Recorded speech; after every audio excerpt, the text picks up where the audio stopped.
నమస్తే, welcome to వలయం TV. హైదరాబాద్లో సీఎం కేసీఆర్ చేసిన ధర్నాపై కేంద్రం స్పందించింది. యాసంగిలో ఎంత ధాన్యం కొనుగోలు చేస్తామనేది త్వరలో నిర్ణయిస్తామని స్పష్టం చేసింది. గత ఖరీఫ్లో 32 లక్షల మెట్రిక్ టన్నుల బియ్యాన్ని కొన్నట్లు కేంద్ర ప్రభుత్వం వెల్లడించింది. గత రబీ సీజన్లో ఇచ్చిన హామీతో మొత్తం వరి ధాన్యం కొనుగోలు చేస్తామని కేంద్రం ప్రకటించింది. అయితే బాయిల్డ్ రైస్ను కొనే ప్రసక్తే లేదని కేంద్రం తేల్చి చెప్పింది. ప్రజా సమస్యలను పక్కన పెట్టి ఎన్నికలు వచ్చినప్పుడల్లా మత విద్వేషాలు రెచ్చగొట్టడమే బీజేపీ పని అని సీఎం కేసీఆర్ ధ్వజమెత్తారు. రాష్ట్రాల సమస్యలను గాలికొదిలేసి రైతులను పట్టించుకోకుండా బీజేపీ పాలన సాగిస్తుందని నిప్పులు చెరిగారు. ఇందిరా పార్క్ వద్ద టీఆర్ఎస్ చేపట్టిన ధర్నాలో కేసీఆర్ ప్రసంగించారు. రాష్ట్రంలో వైద్య రంగాన్ని బలోపేతం చేసేందుకు అన్ని చర్యలు తీసుకుంటున్నామని తెలంగాణ వైద్య ఆరోగ్య మంత్రి హరీష్ రావు తెలిపారు. కోటిలోని డిఎంఈ క్యాంపస్లో హుందాయ్ బహూకరించిన అంబులెన్స్లను ఆయన ప్రారంభించారు. రాష్ట్రంలో 108 సేవలను మరింత బలోపేతం చేస్తామని మంత్రి చెప్పారు. సీఎం కేసీఆర్ అనాలోచిత నిర్ణయాల వల్లే తెలంగాణ అస్తవ్యస్తమైందని బీజేపీ ఎమ్మెల్యే ఈటెల రాజేందర్ విమర్శించారు. రైతులు కన్నీళ్లు పెడుతుంటే టీఆర్ఎస్ సర్కార్ నిమ్మకు నీరెత్తినట్లుగా చోద్యం చూస్తుందని దుయ్యబట్టారు. రాష్ట్రంలో రైతుల పరిస్థితికి కేసీఆర్దే పూర్తి బాధ్యత అని ఈటెల స్పష్టం చేశారు. కేంద్ర రాష్ట్ర ప్రభుత్వాలు జాయింట్ యాక్టింగ్ కమిటీగా ఏర్పడి రైతులను మోసం చేస్తున్నాయని టీపీసీసీ చీఫ్ రేవంత్ రెడ్డి ఎద్దేవా చేశారు. టీఆర్ఎస్ చేపట్టిన మహాధర్నాపై ఆయన మండిపడ్డారు. ఏసీలు పెట్టుకుని ధర్నాలు దీక్షలు చేస్తారా అంటూ నిలదీశారు. రైతుల పక్షాన పోరాటం చేయాలంటే నేరుగా అన్నదాతల వద్దకు వెళ్లాలని రేవంత్ హితవు పలికారు. రాజకీయాలకు తావు లేకుండా సంక్షేమ పథకాలను అమలు చేస్తున్న ప్రభుత్వం తమదేనని ఏపీ సీఎం వైఎస్ జగన్ స్పష్టం చేశారు. అసెంబ్లీ సమావేశాల్లో మహిళా సాధికారతపై చర్చలో భాగంగా జగన్ మాట్లాడారు. కుప్పం ఎన్నిక ఫలితం చూశాక చంద్రబాబు అసెంబ్లీకి రాలేకపోయారని వ్యంగ్యంగా అన్నారు. ఏపీ గవర్నర్ బిశ్వభూషణ్ హరిచందన్ను సీఎం జగన్ పరామర్శించారు. శాసనసభ విరామ సమయంలో గవర్నర్ ఆరోగ్య పరిస్థితిపై ఫోన్లో ఆరా తీశారు. ఆయన త్వరగా కోలుకోవాలని ఆకాంక్షిస్తున్నట్లు సీఎం జగన్ పేర్కొన్నారు. ఆడవాళ్లతో పెట్టుకుంటే రాజ్యాలే కాదు రాజకీయ సామ్రాజ్యాలు కూడా కూలిపోతాయని వైసీపీ ఎమ్మెల్యే నాగులపల్లి ధనలక్ష్మి అన్నారు. ఏపీ ప్రజలు టీడీపీని భూస్థాపితం చేస్తారని చంద్రబాబుకు ముందే తెలిసేమోనని ఎద్దేవా చేశారు. అందుకే హైదరాబాద్లో ఇల్లు కట్టుకున్నారని చలోక్తులు విసిరారు. చిత్తూరు జిల్లాలో కురుస్తున్న భారీ వర్షాలకు తిరుమల ఘాట్ రోడ్లో కొండచర్యలు విరిగిపడ్డాయి. ఈ క్రమంలో పాపనాశనం దారిని టీటీడీ మూసేసింది. ఎడతెరిపి లేకుండా కురుస్తున్న వానలకు తిరుపతి నగరం జలమయమైంది. వాతావరణం అనుకూలించకపోవడంతో రేణిగుంట ఎయిర్పోర్ట్లో విమానాలు దిగటం లేదు.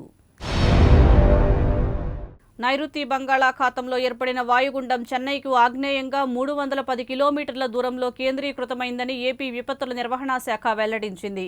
ఈ వాయుగుండం పశ్చిమ వాయువ్య దిశగా కదులుతోందని తెలిపింది. ఉత్తర తమిళనాడు, దక్షిణ కోస్తా మధ్య చెన్నై సమీపంలో తీరం దాటే అవకాశం ఉన్నట్లు పేర్కొంది. దీని ప్రభావంతో రాయలసీమ వ్యాప్తంగా వర్షాలు పడే అవకాశం ఉందని స్పష్టం చేసింది. కేంద్ర రక్షణ శాఖ మంత్రి రాజ్నాథ్ సింగ్ తూర్పు లడాఖ్లో పర్యటించారు. 1962లో భారత్ చైనా మధ్య యుద్ధం జరిగిన రెజాంగ్ ప్రాంతానికి వెళ్లారు. అక్కడ పునరుద్ధరించిన స్మారకాన్ని ఆయన ప్రారంభించారు. ఈ క్రమంలో నాటి యుద్ధంలో పాల్గొన్న ఓ వీర జవాన్ను ఆయన స్వయంగా వీల్ చైర్లో తీసుకొచ్చారు. మహాత్మా గాంధీపై బాలీవుడ్ క్వీన్ కంగనా రనౌత్ చేసిన వ్యాఖ్యలు శివసేన ఎంపీ కృపాల్ తుమ్మనే తప్పుబట్టారు. గాంధీకి అధికార వ్యామోహం ఉంటే అప్పట్లో ప్రధాని, రాష్ట్రపతి సహా కీలక పదవులను చేపట్టేవారని చెప్పారు. కంగనాకు పద్మశ్రీ ఎలా వచ్చిందో ఢిల్లీలో ఉండే ప్రతి ఎంపీ, ఎమ్మెల్యేలకు తెలుసని ఎద్దేవా చేశారు. ఇతర రాష్ట్రాలతో పోలిస్తే పెట్రోల్, డీజిల్ ధరలు ఛత్తీస్గఢ్లో తక్కువని ఆ రాష్ట్ర సీఎం భూపేష్ బఘేల్ తెలిపారు. సెస్కు స్వస్తి పలకాలని ప్రతిపాదించినప్పటికీ కేంద్ర ఆర్థిక శాఖ పట్టించుకోలేదని విమర్శించారు. ప్రస్తుతం రాయ్పూర్లో లీటర్ పెట్రోల్ ధర 102 రూపాయలు ఉండగా డీజిల్ ధర 94 రూపాయలుగా ఉంది. రాజస్థాన్కు చెందిన బీజేపీ ఎమ్మెల్యే ప్రతాప్ బీల్పై రెండోసారి లైంగిక దాడి కేసు నమోదైంది. గోగుండ నియోజకవర్గం ఎమ్మెల్యే అయిన ఆయనపై 10 నెలల్లో రేప్ కేసు నమోదు కావటం ఇది రెండోసారి. ఉద్యోగం ఇప్పిస్తానని నమ్మించి పెళ్లి పేరుతో వంచించి అత్యాచారానికి పాల్పడినట్లు బాధిత మహిళలు 2 కేసుల్లో ఆరోపించారు.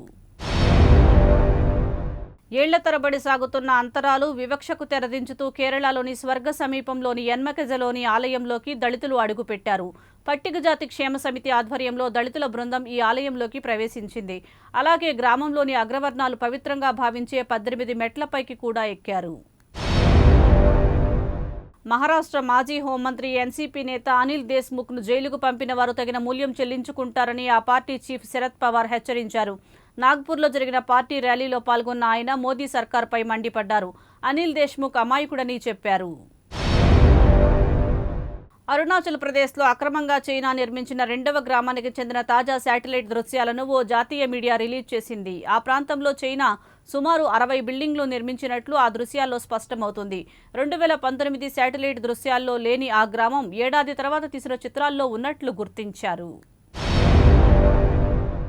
పాకిస్తాన్ జైల్లో ఉన్న భారత నేవీ మాజీ అధికారి కులభూషణ్ జాదవ్కు కొంత ఊరట లభించింది. అంతర్జాతీయ న్యాయస్థానం తీర్పు మేరకు అతనికి అప్పీల్ చేసుకునేందుకు హక్కు కల్పించే బిల్లును పాక్ పార్లమెంట్ ఆమోదించింది.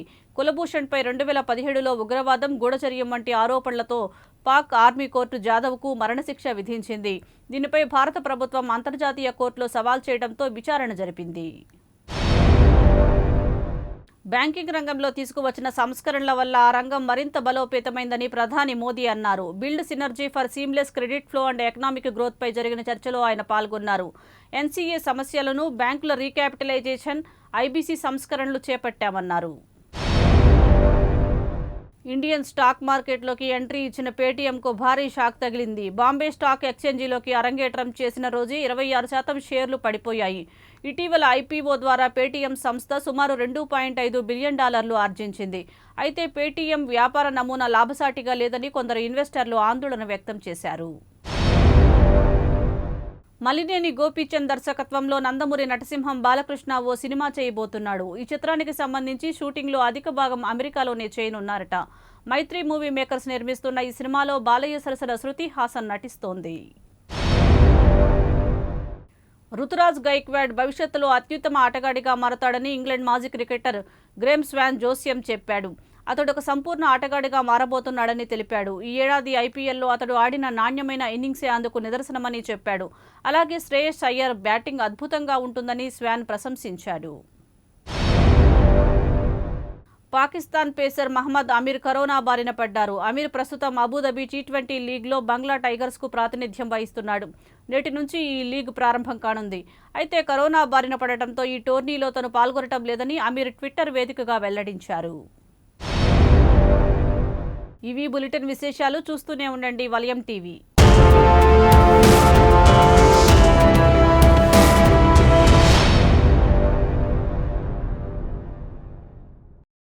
ఈ బులెటిన్ మీకు అందించిన వారు KLM ఫ్యాషన్ మాల్.